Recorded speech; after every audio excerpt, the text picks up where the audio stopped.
காங்கிரஸ்க்குள் இருக்கக்கூடிய சில ஆர்எஸ்எஸ் பாஜக ஆதரவாளர்கள் அவங்க என்ன பண்றாங்க, இந்த கூட்டணியை எப்படியாவது கலைக்கணும், அந்த கூட்டணியை எப்படியாவது உடைக்கணும், இந்த காங்கிரஸ் கட்சியை திமுக கூட்டணியில கொண்டு போய் நடுரோட்டில் நிப்பாட்டிடணும்னு அவங்க பிளான் பண்றாங்க. இது அகில இந்திய அளவில் பண்றாங்க. முதல்ல அவர் 3 முறை முதலமைச்சராக இருந்தார். மக்கள் 3 முறை அவரை முதலமைச்சராக தேர்ந்தெடுத்து அவர் ஒரு சட்டமன்ற உறுப்பினராக இருந்தார், அமைச்சராக இருந்தார். கட்சியில் ஏற்பட்ட ஒரு சூழ்நிலையினால அவர் தற்காலிக முதலமைச்சராக இருந்தார். இன்னொருத்தர் வந்திருக்காரு, நான் தான் தூய சக்தின்னு ஒருத்தர் வந்தார். அவர் செயல்பாடே பெருசா இல்லை, அவருக்கு கூட்டணியும் பெருசா இல்லை. விஜயனுடைய செயல்பாடு மூலம் விமர்சனத்துக்குரியதாகிட்டே இருக்கு.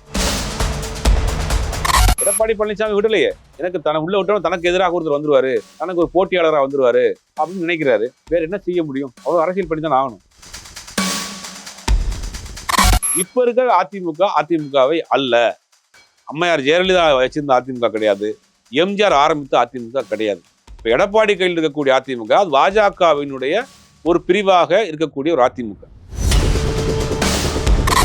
பரபரப்பான அரசியல் சூழ்நிலையில காங்கிரஸோட கமிட்டி குழு திமுக பார்த்து சந்திச்சிருக்காங்க. தொகுதி பங்கீடு பேச்சுவார்த்தைகள் போய்கிட்டு இருக்கு. ரொம்ப நாளா இழுப்பறியில இருந்துச்சு திமுக காங்கிரஸ் கூட்டணி. இப்ப கடைசியில பேச்சுவார்த்தை போய்கிட்டு இருக்கு. ஸோ எத்தனை சீட்டு கேட்பாங்க, எத்தனை மாதிரி சீட்டு அவங்க கொடுக்க போறாங்க? இல்ல, காங்கிரஸை பொறுத்த வரைக்கும் காங்கிரஸ் ஸ்கூல்ல அகில இந்திய தலைமை, தமிழ்நாட்டு தலைமை ரெண்டுமே ரொம்ப தெளிவாக திமுக கூட்டணியில் தொடரணும் அப்படின்றதுதான் அவங்களுடைய நிலைப்பாடு. அது ரொம்ப ஸ்டெடியா இருந்தாங்க. அதுக்கு உண்டான குழு போட்டாங்க. காங்கிரஸ் தரப்பிலும் குழு போட்டாங்க, திமுக தரப்பிலும் குழு போட்டாங்க. அவருக்கு அகில இந்திய பொதுச்செயலாளர் வேணுகோபால் பேசினாரு. டெல்லியில போய் கனிமொழி, ராகுல் காந்தியை பார்த்து பேசிட்டு வந்தாங்க. ஸ்மூத்தா போயிட்டு இருந்துச்சு. காங்கிரஸ்க்குள் இருக்கக்கூடிய சில ஆர்எஸ்எஸ் பாஜக ஆதரவாளர்கள் அவங்க என்ன பண்றாங்க, இந்த கூட்டணியை எப்படியாவது கலைக்கணும், அந்த கூட்டணியை எப்படியாவது உடைக்கணும், இந்த காங்கிரஸ் கட்சியை திமுக கூட்டணியில கொண்டு போய் நடுரோட்டில் நிப்பாட்டிடணும்னு அவங்க பிளான் பண்றாங்க. இது அகில இந்திய அளவில் பண்றாங்க. இப்ப பாத்தீங்கன்னா 5 மாநிலத்துக்கு இப்ப தேர்தல் நடக்க போகுது. 5 மாநில தேர்தலை பொறுத்த வரைக்கும் காங்கிரஸ் கட்சி 5 மாநிலத்திலையும் குழப்பம். இப்போ அஸ்ஸாம்ல காங்கிரஸ் கட்சியினுடைய மாநில தலைவராக இருந்தவர் தன் பதவி ரிசைன்மெண்ட் பிஜேபியில் போய் சேர்ந்தார். வெஸ்ட் பெங்காலில் கம்யூனிஸ்ட் பார்ட்டியோட கூட்டணியில் இருந்தவங்க தனிச்சு போய் நிற்கிறாங்க. கேரளாவில் பொறுத்த வரைக்கும் கடந்த 50 வருடத்துல 5 வருடம் திமுக, 5 வருடம் காங்கிரஸ் இருக்கும், 5 வருஷம் கம்யூனிஸ்ட் இருக்கும், மாறி மாறி வரும். கடந்த 2 வருஷமா கம்யூனிஸ்ட் தான் ஆட்சியில் இருக்கு. இப்போ மீண்டும் கம்யூனிஸ்ட் தான் ஆட்சிக்கு வரும்னு அங்கே போய் காங்கிரஸ் கட்சியினுடைய மூத்த நிர்வாகி மணிசங்கர் ஐயர் பேசிட்டு வர்றாரு. இப்படி ஒவ்வொரு மாநிலத்துக்குள்ளுமே காங்கிரஸ்குள் பிரச்சனை இருக்குது.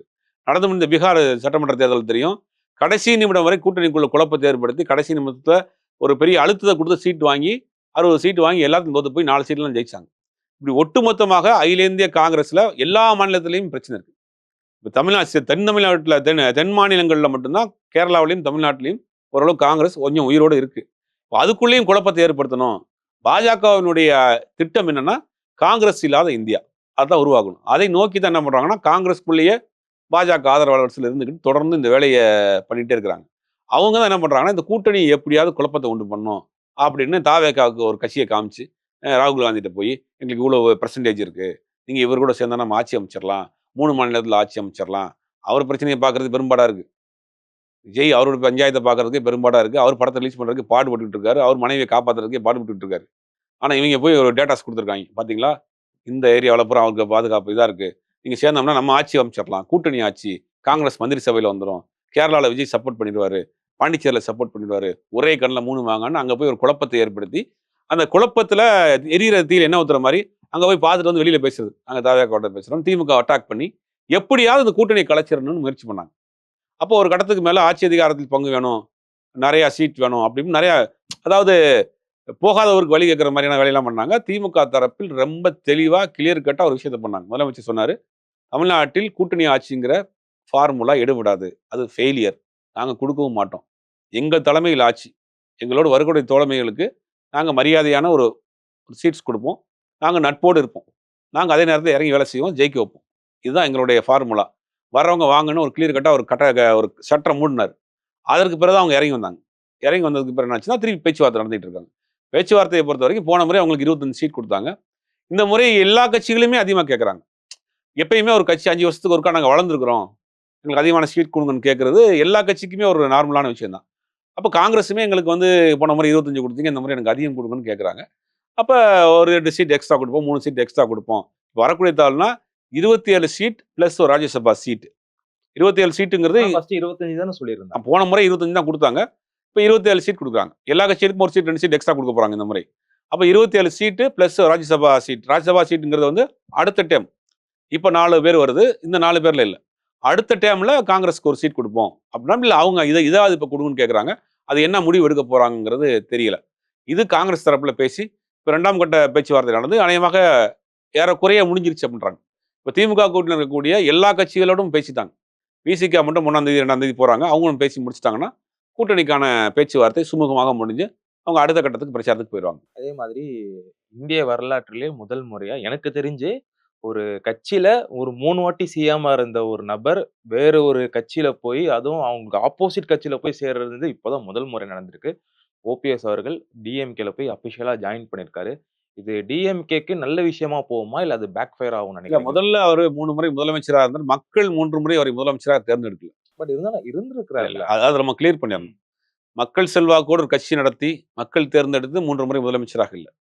அவர் ஒரு சட்டமன்ற உறுப்பினராக இருந்தார், அமைச்சராக இருந்தார். கட்சியில ஏற்பட்ட ஒரு சூழ்நிலையினால அவரு தற்காலிக முதலமைச்சராக இருந்தார் 3 முறை. அப்புறம் அந்த கட்சியோட முரண்பட்டு வெளில வர்றாரு. இப்ப அதிமுகவுல போய் சேர்ந்திருக்காரு ஓபிஎஸ். நீங்க ஓபிஎஸ் தான் கேட்கறீங்க. ஓபிஎஸ் வந்து இப்ப அதிமுகவுல போய் சேர்ந்திருக்காரு. திமுக, அதிமுக வந்து எதிர் துருவத்தில் அரசியல் செய்யக்கூடிய கட்சிகள். எப்படி ஒரு கட்சியிலிருந்து இன்னொரு கட்சிக்கு போலாங்கிறது கேட்கலாம். எதிர் துருவ அரசியல் பண்ணாலும் கூட ஒரே சித்தாந்தம் தான் 2 கட்சிக்கும். ஒரே ஐடியாலஜி தான். இப்ப அண்ணாவும் பெரியாரும் தான் 2 கட்சிக்கும் கொள்கை தலைவர். திமுகவும் அதிமுகவும் வேறு வேறு கிடையாது. எம்ஜிஆரே திமுகல இருந்தவர் தான். திமுகவுடைய பொருளாளர் இருந்தவர், சட்டமன்ற உறுப்பினரா இருந்தவர். அண்ணா ஆரம்பிச்ச கட்சி தான் திமுக. அண்ணா மறைவுக்கு பிறகு எம்ஜிஆர் அவர்களுக்கும், கலைஞர் அவர்களுக்கும் ஒரு சின்ன கருத்து வேறுபாடு ஏற்பட்டு, கலைஞர் எம்ஜிஆர் வந்து அதிமுகங்கிற ஒரு கட்சி ஆரம்பிக்கிறார். ஆனா அண்ணா திராவிட முன்னேற்ற கழகம் அண்ணாவின் பேர்ல தான் ஆரம்பிக்கிறார். அப்ப 2 கட்சிகளுக்கும் கொள்கை ரீதியாக எந்த வேறுபாடும் கிடையாது. காலங்காலமாக 2 கட்சியிலிருந்து அந்த கட்சியில இந்த பக்கம் போறது, இந்த கட்சியில இந்த பக்கம் வருவதுங்கிறது வாடிக்கையா நடக்கக்கூடிய விஷயம் தான். இப்ப அதே மாரி பன்னீர்செல்வத்தை பொறுத்தவரைக்கும் இங்க போயிருக்கிறார். இவர் வேறு ஒரு சித்தாந்தம், திராவிடன் ஐடியாலஜி இல்லாம, ஒரு மதவாத அரசியலோடு சேர்ந்து கைகோர்த்து போயிருந்தாருன்னு தான் விமர்சனம் பண்ணணும். ஒரே ஐடியாலஜில வேற ஒரு கட்சிக்கு போயிருக்காரு. அதனால வந்து இது வந்து அவரை நோக்கி நம்ம விமர்சனம் வைக்க வேண்டிய அவசியம் கிடையாது. 2வது இப்ப இருக்கிற அதிமுகவை அல்ல. அம்மையார் ஜெயலலிதா வச்சிருந்த அதிமுக கிடையாது. எம்ஜிஆர் ஆரம்பித்த அதிமுக கிடையாது. இப்ப எடப்பாடி கையில் இருக்கக்கூடிய அதிமுக அது பாஜகவினுடைய ஒரு பிரிவாக இருக்கக்கூடிய ஒரு அதிமுக. இது இப்ப எடப்பாடி பழனிசாமியினுடைய கட்டுப்பாடு இருக்கக்கூடிய அதிமுக. இப்படி இருக்கிறப்ப நீங்க வந்து அதுல அப்படி பயணிக்க முடியும். அப்படி இருந்தும் கூட ஓபிஎஸ்ஐ பொறுத்த வரைக்கும் கடைசி நிமிடம் வரை நான் அந்த கூட்டணியில தான் அந்த அதிமுகவில் தான் இருப்பேன் அப்படின்னு இந்தியாவில் போய் பேசுறாரு. அமித்ஷாவை பார்த்து பேசுறாரு. ஓப்பனாவே பேட்டி கொடுக்குறாரு.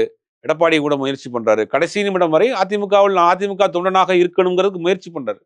எடப்பாடி பழனிசாமி விடலையே. எனக்கு உள்ள விட்டவன் தனக்கு எதிராக ஒருத்தர் வந்துருவாரு, தனக்கு ஒரு போட்டியாளராக வந்துருவாரு அப்படின்னு நினைக்கிறாரு. அப்ப அதை எப்படி அவர் ஏத்துக்குவார்? அவர் அப்படி வேற என்ன செய்ய முடியும்? அவர் அரசியல் பண்ணி தான் ஆகணும். அப்ப திமுக ஒரு சாய்ஸா இருக்கு. திமுக வரவேற்கிறாங்க. ஆல்ரெடி திமுக இருக்கக்கூடிய இன்னைக்கு அமைச்சரவையில பாதி பேர் அதிமுக இருந்து போனவங்க. அங்க போனோம்னா நமக்கு ஒரு கண்ணியமா இருக்கணும் அப்படின்னு முடிவு பண்றாரு. திமுகல சேர்றாரு. இதுல தான் தப்பு இருக்கு. ஸோ அதே மாரி போன 2021 எலக்ஷன்ல திமுகவுக்கும், அதிமுகவும் பார்த்தீங்கன்னா, ஒரு சில லட்சங்கள் ஓட்டு டிஃபரன்ஸ்ல தான் நெறைய தொகுதியில ஜெயிச்சாங்கன்றது எல்லாருக்குமே தெரியும். பட் இந்த வாட்டி கூட்டணி சர்கம்ஸ்டன்ஸ்ன்றது நல்லாவே மாறியிருக்கு. ஏன்னா போன வாட்டி டிடிவி வந்து தனியா நின்டாரு. அதனால ஏடிஎம்கேட நெறைய ஓட்ட அவர் வந்து ஸ்ப்ளிட் பண்ணாரு. ஆனா இப்ப அதே டிடிவி இங்க வந்திருக்காரு. போன வாட்டி அவங்க கூட்டணியில இருந்த தேமுதிக பார்த்தீங்கன்னா, இந்த பக்கம் டிஎம்கேக்கு போயிருக்காங்க. இன்னொரு பக்கம் ஓபிஎஸ் அங்க இருந்தாரு. பட் ஆனா இந்த பக்கம் ஓபிஎஸ் அவர்கள் வந்து திமுகவுக்கு போயிருக்காங்க. ஸோ இந்த வாட்டி அந்த வோட் ஷேர்ன்றது எப்படி பிரிஞ்சு போகும்? பார்த்தா நியூ கமரான விஜய் வேற இருக்காரு. இல்ல 2021 தேர்தல் வேறு. 2026 தேர்தல் களமே என்டையர்லி டிஃபரெண்ட். 2யும் நம்ம வந்து கம்பேரே பண்ணக்கூடாது. அந்த வோட் பேங்க் அந்த ஷேரிங்லாம் விட்டுறணும். 5 வருஷம் ஒரு ஆட்சி நடந்திருக்கு. இந்த 5 வருட ஆட்சியில் என்னென்ன விஷயங்கள் நல்ல விஷயம் நடந்திருக்கு, என்னென்ன விஷயங்கள் தவறா இருக்கு, எது பெட்டரா இருக்கு. இந்த ஆட்சி ஓகேவா? இதுக்கு ரீப்ளேஸ் இன்னொரு ஆட்சி வேணுமா? அப்படிங்கிறத மக்கள் தேர்ந்தெடுக்க போறாங்க. இப்ப இந்த ஆட்சியை பார்த்த வரைக்கும் 5 வருஷத்துல நிறைய மக்கள் நல திட்டங்கள், ஸ்கீம்ஸ் போய் சேர்ந்திருக்கு. எஜுகேஷன் சம்மந்தப்பட்ட விஷயங்கள்ல பெரிய அளவில் டெவலப் பண்ணியிருக்காங்க. இன்ஃப்ராஸ்ட்ரக்சர் பெருசா பண்ணியிருக்கிறாங்க. மெடிசன் அந்த மாதிரி மருத்துவம் சார்ந்த கல்வியா இருக்கட்டும், மருத்துவ சிகிச்சைகளா இருக்கட்டும், அந்த விஷயங்களை இம்ப்ரூவ்மெண்ட் பண்ணியிருக்காங்க. எல்லாத்துக்கும் மேல வடநாடுகளை போல தமிழ்நாட்டுல சாதி மத மோதல்களே 5 வருஷத்துல இல்ல. 2வது முதலமைச்சருடைய அந்த அப்ரோச் அப்படிங்கிறது வந்து எல்லாத்தையும் கொஞ்சம் ஃப்ரெண்ட்லியா போறாரு. விரோத மனப்பான்மை யாரும் எடுக்கிறது எதிர்க்கட்சிகளை கூட அவர் விரோதமா பார்க்கறது இல்ல, கடுமையா பேசுறது இல்ல, எல்லார்ட்டையும் கொஞ்சம் ஃப்ரெண்ட்லியா இருக்காரு. அப்ப கூட்டணியும் வந்து பார்த்தா ஒரு மதசார்பற்ற ஒரு கூட்டணி. தமிழ்நாட்டை பொறுத்த வரைக்கும் செக்குலர் பாலிடிக்ஸ்ங்கிறது ரொம்ப ஒர்க் அவுட் ஆன பாலிடிக்ஸ். ஜெயலலிதா கடைசி நிமிடம் இருக்கிற வரைக்கும் அதான் பண்ணாங்க. அந்த அரசியல் தான் திமுக பண்றாங்க. இப்ப ஜெயலலிதா இல்லாத அரசியலை சேர்த்து திமுக பண்ணுது. இதெல்லாம் திமுகவுக்கு ஒரு பிளஸ். அதிமுகவுக்கு இங்க பாத்தீங்கன்னா, கடந்த 5 வருஷத்துல ஆண்டி இன்கம்பன்சி இருக்கு. 5 வருஷத்துல ஆட்சியினுடைய ஏதாவது கொஞ்சம் அதிருப்தியில் இருக்கவங்க அதிமுகவுக்கு போவாங்களா? அப்படின்னா போக மாட்டாங்க. ஏன்னா, அங்க ஒரு கரிஸ்மாட்டிக்கான ஒரு தலைவர் இல்ல. ஒரு எம்ஜிஆர் மாரியோ, கலைஞர் மாரியோ தலைவர் இல்ல. 2வது பாஜக, அதிமுக கூட்டணி அதிமுக நிர்வாகிகளே ரசிக்கல. பதவியில் இருக்கவங்கன்னா சகிச்சுட்டு இருப்பாங்க. அடிமட்ட தொண்டர்கள் வந்து ரசிக்கல. ஒருவேளை தாவேக, அதிமுக இன்னும் சில கட்சிகளோடு பாஜக இல்லாத ஒரு அதிமுக வலுவாக ஒரு கூட்டணி அமைச்சிருந்தா, அது இன்னொரு ஆப்ஷனாக பார்க்கப்பட்டிருக்கும். அந்த ஆப்ஷனை அவங்க வந்து மிஸ் பண்ணிட்டாங்க. இப்ப ஒரு கம்பல்ஷன்ல வச்ச கூட்டணி. எடப்பாடி பழனிசாமி ஓப்பனா சொன்னா தாவேகா கூட தான் பேசியிருந்தார். அவர் மீது வழக்கு, சம்மந்தி வழக்கு, டெண்டர் வழக்கு இதெல்லாம் காமிச்சு அவரை வந்து வழிக்கு கொண்டு வந்துட்டாங்க. அது அந்த பக்கம் வருது. அந்த கூட்டணியில் இருக்கக்கூடிய ஆட்கள் யாரு? அன்புமணி ராமதாஸ். அன்புமணி ராமதாஸ் எதுக்கு இங்க இருக்கிறாரு? அவர் மீது வழக்கு. மருத்துவக் கல்லூரி வழக்கு. அத காமிச்சு வேற வழி இல்லாம இவர உள்ள வச்சிருக்காங்க. டிடிவி தினகரன் போன வாரம் வரைக்கும் நான் தூக்குல கூட தொங்கிருவேன்னு சொன்னாரு. அடுத்த வாரம் நாங்க அண்ணன் தம்பி பங்காளின்னாரு. இந்த மாற்றத்துக்கு என்ன காரணம்? வழக்கு. வழக்கால் வளைத்து போட்ட கூட்டணி அந்த பக்கம். இது மக்கள் பூரா தெரியும். அரசியல் எல்லாரும் பார்த்துக்கிட்டு தான் இருக்கிறாங்க. அப்ப அந்த கூட்டணி மீது எப்படி நம்பிக்கை வரும்? பாஜக இவர்களை எல்லாம் மிரட்டி ஒரு வழியில ஒரு கூட்டணியில வச்சுக்கிட்டு இந்த கூட்டணி. இந்த பக்கம் தமிழ்நாட்டின் நலன், மத மதம் மதநல மதவாத அரசியல் எதிர்ப்பு, தமிழ்நாட்டின் உரிமைகள், மாநில உரிமை இதெல்லாம் சேர்ந்த ஒரு கூட்டணி. இந்த 2 கூட்டணிக்குள்ள ஒரு ஒரு வழி. இன்னொருத்தர் வந்திருக்காரு. நான் தான் தூய சக்தின்னு ஒருத்தர் வந்தாரு. அவர் செயல்பாடே பெருசா இல்ல. அவருக்கு கூட்டணியும் பெருசா இல்ல. தமிழ்நாட்டு அரசியல் களத்தை பொறுத்த வரைக்கும் கடந்த 50 வருஷத்துல கூட்டணிகள் தான் வெற்றியை தீர்மானிச்சிருக்கு. அண்ணா எவ்வளவு பெரிய ஆளுமை, அண்ணா எவ்வளவு பெரிய பேச்சாற்றல் நபர் உள்ள நபர், அண்ணா எவ்வளவு பெரிய தம்பிகளை உருவாக்கி வச்சிருந்தாரு, எவ்வளவு போராட்டம் பண்ணாரு, எவ்வளவு ஆர்ப்பாட்டம் பண்ணாரு, எவ்வளவு களத்துல இருந்தாரு. அப்படிப்பட்ட அண்ணாவே தேர்தலை சந்திக்கிறப்ப ஒரு கூட்டணியோடு தான் தேர்தல் சந்திக்கிறாரு. சொன்னு சொல்ல போனா அவருக்கு எதிரான சித்தாந்தம் ராஜாஜியோடு கூட்டணி வைக்கிறார் அண்ணா. ஏன்னா தமிழ்நாட்டு அரசியல் கூட்டணியோடு தான் வெற்றிகரமான ஒரு ஃபார்முலாவா இருக்கு. அப்ப கூட்டணிங்கிறதும் ஒரு வெற்றிக்கான அடிப்படை. அந்த வெற்றி அந்த கூட்டணியும் விஜய்க்கு இல்ல. விஜயினுடைய செயல்பாடு மூலியம் விமர்சனத்துக்குரியதாகிட்டே இருக்கு. அப்ப அது வந்து 3வது இடத்துக்காக தான் போயிருச்சு. இப்ப ஆல்ரெடி அதிமுகக்கான ஒரு ஓட் பேங்க் இருக்கு இல்லையா? அந்த பேஸ் அதுவும் கொஞ்சம் கொஞ்சமா கரைஞ்சிட்டு வருது. அதிமுக தலைவர்கள் கூட்டம் கூட்டமா வெளியேறாங்க. அதிமுகவும் பலகீனமா இருக்கு. கூட்டணியும் ஏற்றுக்கொள்ளல. பார்த்தீங்கன்னா, அந்த கூட்டணியில் இருக்கக்கூடிய கட்சிகளும் நிர்பந்தத்துல இருக்கிறாங்க. அப்படிங்கிற எல்லாமே அங்க வந்து ஒரு மைனஸா இருக்கு. விஜய்க்கு சரியான கூட்டணி அமையல. அவர் செயல்பாடும் சரியில்ல. நாம் தமிழர் எப்பயும் போல அவங்க தனிச்சு நிக்கிறாங்க. ஒரு 6, 7% வாங்க போறாங்கங்கிறது இதுதான் அரசியல் களமாக இருக்கு. அப்படி சுத்தி பார்க்கிறப்ப திமுக கூட்டணி வலுவா, ஸ்ட்ராங்கா மீண்டும் ஆட்சிக்கு வருவதற்கான வாய்ப்புகள் பிரகாசமா இருக்கு. ஸோ பொறுத்திருந்து தான் பார்க்கணும். ஒரு பக்கம் திமுகவும் கூட்டணி கட்சிகளோட பேசியிருக்கிறாங்க. இன்னொரு பக்கம் அதிமுகவும் கூட்டணி கட்சிகளோட பேசியிருக்காங்க. விஜய் அவர்கள் அவரோட வேலைகள பார்த்துட்டு இருக்கிறாரு. ஸோ எலக்ஷன் டேட் நெருங்க நெருங்க இன்னும் இந்த கூட்டணி பங்கீடுன்றது பெரிய லெவல்ல போப்போது.